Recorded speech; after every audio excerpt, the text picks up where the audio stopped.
साधु साधु साधु।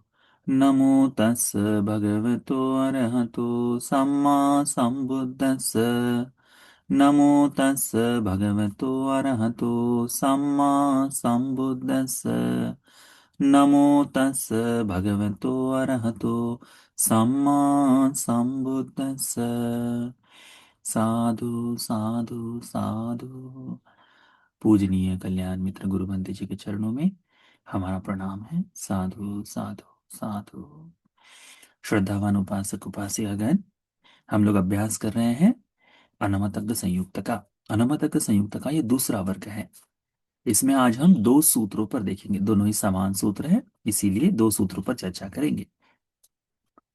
यह सूत्र भगवान ने श्रावस्ती में विराजमान होते हुए ही उपदेशित किया है। इस सूत्र का नाम है दुग्गत सूत्र। ठीक है, दुग्गत। भगवान बुद्ध जी इस सूत्र में बताते हैं, भिक्षुओं को आमंत्रित करके भिक्षुओं के वो कहते हैं कि अनमत गोयं भिक्खवे संसारो पुब्बा कोटि न पඤ्ඤायति। भिक्षुओं, यह संसार का आरंभ अनादिकाल से चलते आ रहा है। इसका आरंभ प्रज्ञप्त करना, बताना कि यह इतने समय से शुरू चल रहा है, असंभव है। अविद्या निवरणानं सत्तानं तन्हा संयोजनानं संधावतं संसरतं। सत्व यहां अविद्या से आवृत होकर तन्हा से बंधे हुए संसार में संसरण करते हुए चल रहे हैं। संसरण करते हुए चल रहे हैं, भागते हुए किस तरह से चल रहे हैं संसार में। यहां जन्म हो रहा है, बुढ़ापा मृत्यु, फिर वहां जन्म हो रहा है, वहां बुढ़ापा मृत्यु, फिर उसके आगे जन्म हो रहा है, बुढ़ापा और मृत्यु। इस तरह से निरंतरता से जन्मों से जन्म तक, जन्मों से जन्म तक कर्म के आधार पर चलते आ रहा है। और ये दोनों कर्म किसके सहारे बन रहे हैं? तो एक है अविद्या के आवरण में, यानी जो कुछ भी है अविद्या से ढका हुआ है, और तन्हा से बंधे हुए हैं। तो इसी के फेरे में हम लोग निरंतरता से चलते हुए आ रहे हैं। भगवान बुद्ध जी कहते हैं, यंग भिक्खवे पश्येयाथ। भिक्षुओं, यदि कोई देखे, दुग्गतं दुरुपेतं निठ्ठमेतं गंतव्यं। दुर्गति, यदि कोई देख ले कि इस लोक में दुर्गति है ना, तो इस लोक में किसी व्यक्ति की कोई ऐसी गति हो रही है जो बड़ा दुख भोग रहा है, बड़े तकलीफ में है, और ऐसा दिखाई दे कि अरे ये जीवन तो बिल्कुल ही, यानी उस जीवन में कुछ भी नहीं है, इससे अधिक दुर्गति किसी की नहीं हो सकती। ऐसा यदि कोई व्यक्ति तुम्हारे सम्मुख आ जाए, ऐसा कोई व्यक्ति हमें दिखाई दे, तो भगवान कहते हैं कि अम्मे ही पे एव रूपं पच्चनुभूतं इमिना दीगेन अद्दुनाति। हम भी इस दीर्घ संसार में इस तरह से दुख को भोग चुके हैं। इसी तरह से हम भी कहीं अपने जीवन में तकलीफ को भोग चुके हैं। इस बात का स्मरण तुम्हें होना चाहिए। क्या कहते, पश्येयाथ दुग्गतं दुरुपेतं निठ्ठिमेतं गंतव्यं। कहीं जाते हुए यदि तुम्हें कोई व्यक्ति जो दुर्गति में पड़ा हुआ, दुख भोगने वाला, तकलीफ में पड़ा हुआ तुमको दिखाई दे, तो तुमने यही सोचना चाहिए, इसी प्रकार से इस दीर्घ संसार में मैं भी दुख भोग चुका हूं, मैं भी दुख भोग चुका हूं। तंग किससे है, तो इसका कारण क्या है? तो कहते हैं कि यह संसार अनमत गोयं भिक्खवे संसारो। यह संसार अनादि है। पुब्बा कोटि न पඤ्ඤायति। इसका आरंभ पूर्व बताना संभव नहीं। अविद्या निवरणों से घिरा हुआ, तन्हा से बंधा हुआ सत्व चल रहा है। इसीलिए कहते हैं अलमेव सब संखारेषु निबिदितुम। इतना दुख हम पहले भी भोग चुके हैं, इसीलिए इस बात को ध्यान में रखा कि अरे यार कौन सा दुख भोगना है, सब कुछ तो दुख भोग चुके हो। इस तरह से अपने आप को बताते हुए इस संसार से, सभी संस्कारों से निवेद को जगाना है, अलंग विरज्जितुम वैराग्य को जगाना है, अलंग विमुच्यतुम विमुक्ति को जगाना है करके भगवान बताते हैं।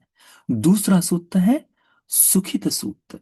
सुखित यानी सुख के बारे में भगवान कहते हैं उसी प्रकार से, अनमत गोयं भिक्खवे संसारो पुब्बा कोटि न पान्यायति, कि भिक्षु ये संसार अनादि है, इसका आरंभ कि यहां से शुरू हुआ करके बताना संभव नहीं है। इस संसार में सत्व अविद्या से ढके हुए, तन्हा से बंधे हुए संसार में दौड़ते चले जाता है, संसार में जन्म लेते मरते हुए चले जाता है ना।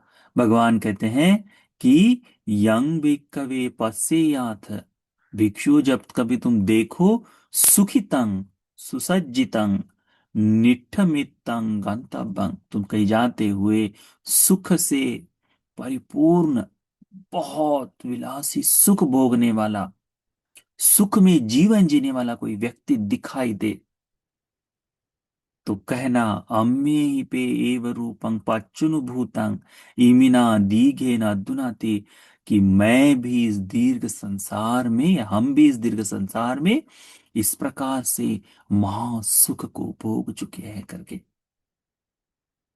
हम भी संसार में इतना सुख भोग चुके हैं करके तुमको भी सम देखना है करके भिक्षु कहते हैं। ढंग किस है, तो इसका कारण क्या है, क्योंकि ये संसार अनमतज्ञ गोयंग भी कवि संखा संसार, अनादि काल से चलते आ रहा हो, इतना दीर्घ संसार है कि हम उसकी कल्पना ही नहीं कर सकते, हम उसकी कल्पना ही नहीं कर सकते, इतना दीर्घ संसार हमने इस लोक में बिताया है, अविद्या से ढका हुआ है, और तन्ना से बंधा हुआ आदमी यह उसी तरह से जा रहा है। इसी प्रकार से वह संसार में दीर्घ काल तक जा रहा है। हमने किया क्या है, तो दुख में ही पड़े रहे, विनाश को ही प्राप्त हुए, इस धरती की हड्डियां ही केवल हमने, धरती पर हड्डियों से केवल मिट्टी ही भराई है, हमने इस धरती को केवल ऊंचा ही किया है, शमशान को ही बनाया है, इतना दुख भोगते हुए आए हैं। यदि कोई देखे कि कोई सुख भोग रहा है, जैसे आज वर्तमान में जितने भी धनवान सुख सुख भोगने वाले व्यक्तियों को देखकर हमारे मन में आता है काश मैं भी ऐसा सुख भोगूं, तो भगवान कहते हैं कि तब तुम्हारे मन में यह भी आना चाहिए कि मैंने इससे पूर्व यह सुख भोग चुका हूं करके। तो इस लोक में ऐसा कोई दुख नहीं जो हमने भोगा ना हो, इस लोक में ऐसा कोई सुख नहीं जो हमने अनुभव न किया हो। ये सुख दुख हमने दोनों ही चीजें इस दीर्घ संसार में अनुभव की है, परंतु हमारा स्वभाव है तुरंत भूल जाना, हम भूल गए। इस संसार में स्वभाव है कि हर बार पुनः पुनः उसी चीज को भोगते हुए वही, अरे ये तो मेरा पहली बार है करके चिंतन करना। इसीलिए भगवान कहते हैं कि यावचिदं भिक्खवे अलमेव सब संखारे सुनिबिंद, इसीलिए भिक्षु तुम सभी संस्कारों के प्रति निवेद को जगाओ, अलंग विरज्जितुम वैराग्य को जगाओ, अलंग विमुचितुम जल्द ही संसार से मुक्त हो जाओ, क्योंकि ये दीर्घ संसार अनादिकाल से चलते आ रहा है, इसमें सारे सुख को भोगे, सारे दुख को भोगे हैं।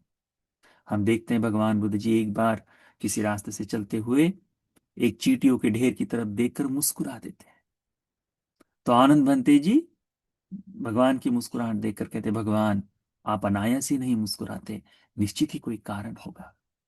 भंते भगवान कृपा कर बताए। तब तब क्या होता है, भगवान बुद्ध जी कहते हैं, आनंद इस चींटियों के ढेर को देख रहे हो, तो भगवान भगवान को उत्तर देते हैं, हाँ भगवान देख रहा हूं। अब हम देखते हैं चींटियों के ढेर में कितनी चींटियां होती हैं, हजारों की संख्या में चींटियां होती है ना। भगवान कहते हैं इसमें हर एक चींटी चक्रवर्ती राजा रह चुकी है। चक्रवर्ती राजा यानी सत्तर रत्न प्राप्त भगवान बुद्ध जी की तरह 32 महापुरुष लक्षणों से युक्त इस संपूर्ण पृथ्वी पर एक छत्र शासन करने वाला धर्म चक्र के सहारे, या फिर चक्र के साथ चक्र रत्न के सहारे संपूर्ण पृथ्वी पर एक छत्र शासन करने वाला राजा। इस लोक में, मनुष्य लोक में यदि कोई सुख भोग सकता है, सबसे श्रेष्ठ सुख जिसने भोगा है वो चक्रवर्ती राजा। ऐसे हर एक चींटी इस राजा, इस यहाँ की हर एक चींटी चक्रवर्ती राजा बन चुकी है। कहते हैं कितना दीर्घ संसार बीत गया। यहाँ ये चींटियां, चक्रवर्ती राजा मृत्यु के उपरांत केवल सुगति जाता है, केवल सुगति ही दीर्घ काल तक सुख भोगता है। परंतु वो समय भी निकल गया, इतना सुख भोगा है वो समय भी खत्म हो गया। दिव्यलोक का सुख भोगा है वो भी खत्म हो गया। अब ये कहाँ जन्म लिए है? चींटियों के लोक में दिए हैं। भगवान इसलिए मुस्कुराते कि देखो संसार कितना दीर्घ है। तो हमें जब भी धर्म का चिंतन हो तो इसी तरह से हमने चिंतन करना चाहिए कि इस लोक में किसी को दुख भोगते हुए देखे तो मन में यही भाव आना चाहिए, यह ऐसा दुख मैं भी भोग चुका हूं।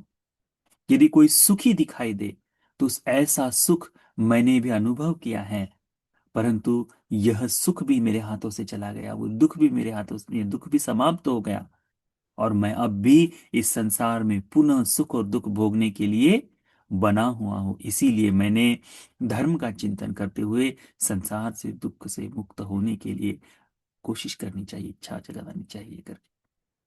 तो इस सुख और दुख दोनों ही, सुखित दुखित सूत्र और सुखित सूत्र, दोनों ही सूत्रों को अच्छी तरह से ध्यान में रखो।